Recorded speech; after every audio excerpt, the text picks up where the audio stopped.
नमस्कार,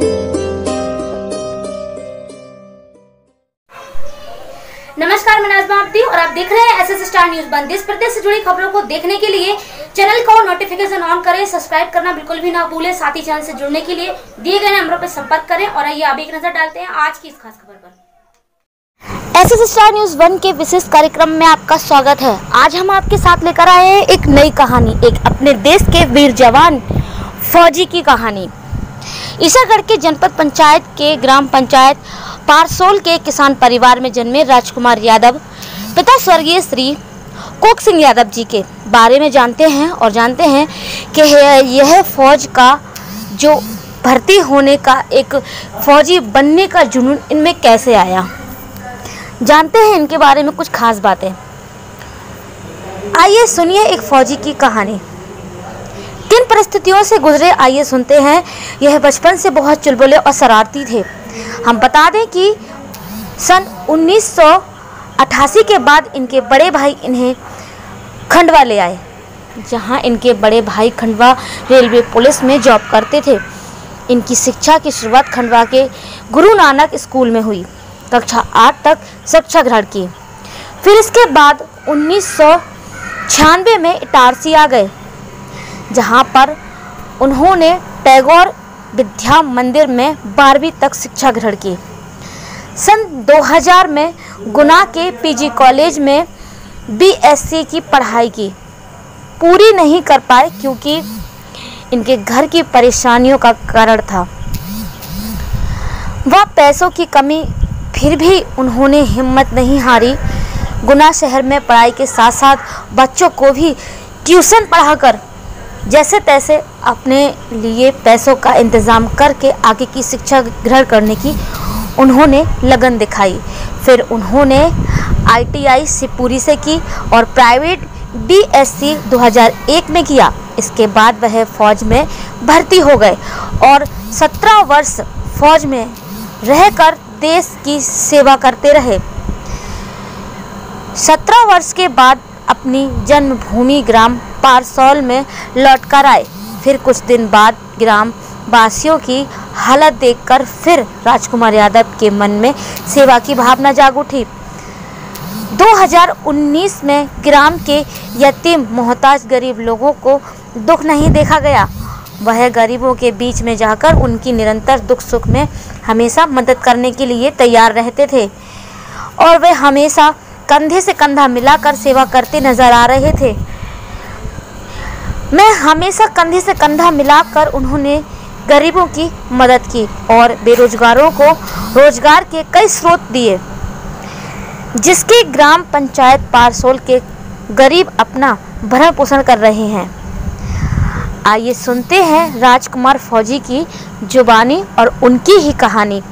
SS star news one के ऐसे कार्यक्रम हम आपको दिखाते रहेंगे। बने रहिए हमारे साथ और देखते रहिए एसएस स्टार न्यूज वन। क्या नाम भाई साहब आपका? मेरा नाम राजकुमार यादव है। किस ग्राम के निवासी हैं? मैं ग्राम पारसोल का रहने वाला हूँ और ईसागढ़ तहसील के अंतर्गत जिला सोनभद्र। तो सर, सुनने में आता है कि आप फौज में थे। हाँ जी। तो आपके बारे में बताएंगे क्या आपकी जीवनी क्या रही फौज में और आपकी जीवन परिचय बचपन में क्या रहा? मैं सर 6-7 साल की उम्र में था जब, तो काफ़ी लड़कपन था। 7 भाइयों में सबसे छोटा था मैं और काफ़ी उधम खोर, जिसको बुखार की भाषा में बोलते हैं, उधम खोर था। 8-9 साल की उम्र में क्या मेरे भैया बलूच यहाँ पर भी ये रेलवे में है, वो मुझे अपने साथ ले गए पढ़ाने के लिए। तो मैं वहाँ पर खंडवा मुझे ले गए और खंडवा में मैंने फर्स्ट क्लास से मैंने अपना एजुकेशन शुरू किया।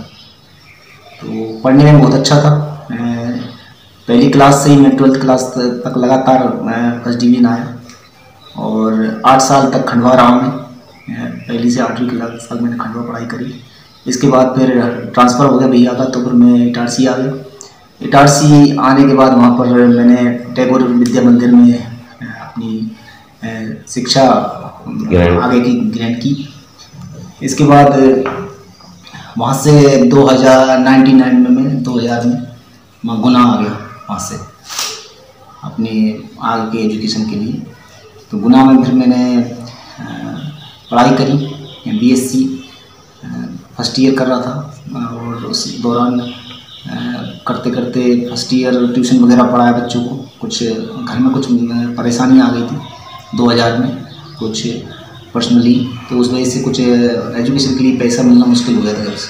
फिर क्या हुआ आपके साथ? इसके बाद फिर मैंने कुछ ट्यूशन वगैरह पढ़ाया बच्चों को और अपना खर्चा निकालने के लिए जो काम करता रहा बच्चों को पढ़ाने लिखाने का।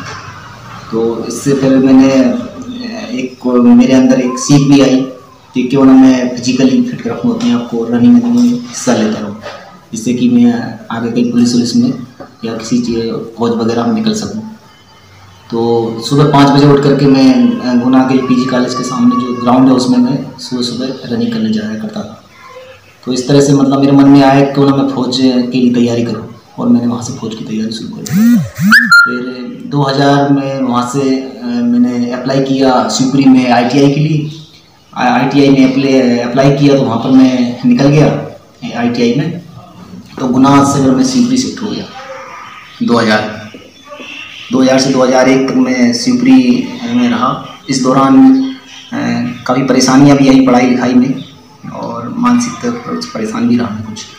तो मैंने प्लान किया कि क्यों ना मैं जल्दी से जल्दी नौकरी कर लूँ, नहीं तो मुश्किल हो जाएगी आगे ज़िंदगी। तो फौज में जाने का दिमाग कैसे आया आपका कि मैं फौजी बनूँ, फौज में जाऊँ? तो ये फौज कैसे विचार आया? जो फौज की जो वर्दी थी वो मेरे को काफ़ी अट्रैक्ट करती थी, जो सभी करती है, ठीक है। काफ़ी अट्रैक्शन होता है फौज की वर्दी में, जो देख करके दिल खुश होता है कि वाकई में फौज की वर्दी ये बहुत अच्छी लगती है देखने में। तो देश की सेवा करने का जज्बा होता है, किसी भी चीज़ का सेवा करने का, ठीक है, वो मेरे अंदर था और मन में ये रहता था कि मैं फौज ज्वाइन करूँ और फौज में जाऊँ। तो मैंने मन में ठान लिया था कि जब भी भर्ती होगी फौज की तो मैं इसमें। तो 2001 में 5 नवंबर और 6 नवंबर को भर्ती हुई और खुली ओपन भर्ती थी फौज की। तो मैंने शिवपुरी में जो पोलो ग्राउंड है वहाँ पर मैंने उसकी भर्ती दी और विडम्बना ये थी कि 5 तारीख को जो भर्ती थी उसमें फेल हो गया। फेल होने के बाद लेकिन हताश नहीं हुआ था। तो दुखी होकर के मैं निराशा भी हुई, काफ़ी परेशानी आई क्योंकि मेरा दोस्त निकल गया और मैं पीछे रह गया था। लेकिन फिर मेरे मन में अपना ठाना कि दूसरे दिन ही मैं रनिंग करूँगा, दूसरे दिन ही मैं इसमें हिस्सा लूँगा। और दूसरे दिन जब मैंने हिस्सा लिया तो मेरे अंदर जोश और जज्बात इतने अच्छे थे कि मैं उसमें निकलता चला गया और मुझे पता ही नहीं चला कि मैं क्या करूँ और मैं पास होता चला गया।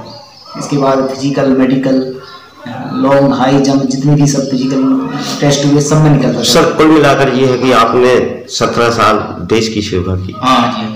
अपना देश वतन के लिए हाँ जी सब कुछ किया। हाँ। अब 17 साल के बाद आप अपने ग्राम वापस आते हैं तो क्या विचार मन में आते हैं आपके? देखिए, मैं 2019 जनवरी में मैं रिटायर होकर के जब मैं अपने गांव आया तो एक्चुअली क्या शहर में ही प्लान था रहने का, लेकिन मैंने फिर पहले निश्चय किया कि पहले मैं गांव में रहूँगा अपने, क्योंकि गांव के जो हालात है बहुत ही दयनीय है। यहाँ गांव की जो गरीब जनता है बहुत परेशान है। तो गरीब जनता को देख करके मेरे मन में ये लगा कि क्यों ना पहले इनकी सेवा की जाए। चलो 17 साल अपन ने सेवा वहाँ की थी, थोड़ा कुछ साल यहाँ से ही सेवा दी जाए तो जिससे अगर इनमें सुधार आता है तो अपन सुधार कर सकते हैं। तो मैं अभी पिछले 1.5 साल से लगातार गरीब जनता की, इसमें हरिजन समाज हो गया, कुशवा समाज हो गया, अपने ढीमर समाज के हैं, तो और यहाँ तक कि निरंतर आप ग्रामवासियों की सेवा करते चले आ रहे हैं और आगामी भी आप सेवा करते रहेंगे। हाँ जी, और ये तो मेरा अंदर की आत्मा कहती है कि दृढ़ निश्चय है कि मन को मतलब मैं चाहता हूँ कि ये आत्मनिर्भर बने। जो हमारे अंदर, हमारे देश के अंदर जो प्रथा फैली हुई है ना कि जो दबा हुआ उसको दबाते रहो, तो मैं चाहता हूँ कि वो जो दबे हुए हैं उनको दबा करके ना उनको कुछ उठाया जाए, जिससे कि वो अपने बच्चों को सिर्फ मजदूरी करना सिखाते हैं। मजदूर को मजदूरी करना सिखाएगा अपने बच्चे को, तो मैं चाहता हूँ कि अपने बच्चे को मजदूरी करके पढ़ाए लिखाए। सर एक बात पूछना चाहूँगा, आपको गरीबों की सेवा करने में कैसा लगता है? सुकून महसूस होता है। सुकून महसूस, ऐसा लगता है कि अपन ने एक अच्छा काम कर लिया, भगवान ने अपने को अगर लायक बनाया है और हमने अगर उसको कुछ समय कुछ फाइनेंशियल मदद हमने अगर उनकी कर दी, तो देखो पैसे हाथ की माया है, ये तो एक हाथ से जाती है दूसरे हाथ में चली जाती है तो उसकी हो जाती है, ठीक है ना। अगर उस पैसे से थोड़ा बहुत अगर किसी की मदद होती है तो ये बहुत अच्छी चीज है, ठीक है। कुछ लोगों का तो मानना ये रहता है गरीबों को दबा दो, गरीबों की जमीन दो, लेकिन ये कि आप फौजी होके पैसे वाले होके सारी बातें कर रहे हैं, मैं गरीब जनता की सेवा कर रहा हूं। सर ये मेरे जो गांव के जो हालात है वहाँ पर जो पुराने राजनीति जो करते आए पिछले 50 सालों से 20-30 सालों से, तो उनकी जो नीति रही है गरीबों को जमीनें छुड़ाना, उनकी जमीनों को छुड़ाना, उनसे 10 के सैकड़ा से 15 के सैकड़ा से 10,000 अगर उसने ली है तो एक साल में उससे 1 लाख रुपए तक वसूल कर लेते हैं। ये कंडीशन मेरे गाँव की है। तो मैंने ये हालात देख करके कि पहले मैंने ये सोचा कि अब क्या किया जाए इनका, जो साहूकारी ये लोग करते हैं कि 10,000 रुपये ले लिए और 10,000 के बदले वो 2 लाख रुपए बता देते हैं और फिर वो जमीन उसको छोड़नी पड़ती है गरीब आदमी को। तो मैंने सबसे पहले उन लोगों की वो नस दबाई कि पहले इनका ये साहूकारी का ये धंधा ये खत्म करो, जो 10 का सैकड़ा 20 का सैकड़ा जो ले रहे हैं। तो मैंने सबसे पहले उनकी वो नस तोड़ दी। अभी पिछले 1.5 साल से मैंने उनको धंधा बंद कर रखा है। बहुत परेशान है वो लोग, जो दरवाजे मेरे दरवाजे पे खड़े रहा करते थे, हमारे दरवाजे पे पैसे के लिए, अब वो हमारे दरवाजे पे नहीं आते। क्यों? उनकी पॉलिसी ये है कि वो जमीन हड़पना चाहते हैं गरीबों की और यहाँ से गरीबों को भगाना चाहते हैं। आगामी वर्तमान में चुनाव भी आने वाले हैं, हाँ जी, तो इसके बारे में आप क्या कहें? चुनाव में सरपंच की चुनाव की तैयारी कर रहा हूँ और मुझे अपने जनता पर पूरा भरोसा है कि मेरा साथ देंगे। और मैंने ठाना है कि मतलब सरपंच बनने का, एक सरपंच तो मैं वैसे ही हूँ। अगर आपको 10 आदमी राम राम करते हैं और आपसे हंसकर बात करते हैं तो आप वैसे ही सरपंच हो। मेरा मकसद सरपंच का नहीं है, लेकिन मेरा मकसद ये है जो तानाशाही चल रही है, जनता की सेवा करना आपका उद्देश्य है और ताजी गुर्गी तक आप, हाँ जी, जनता की सेवा करते रहेंगे। जनता की मतलब जब तक सांस रहेगी, क्योंकि मेरे को आदत पड़ गई है अब सेवा, वतन की सेवा, वतन की सेवा। और वतन किससे बनता है? पब्लिक से बनता है।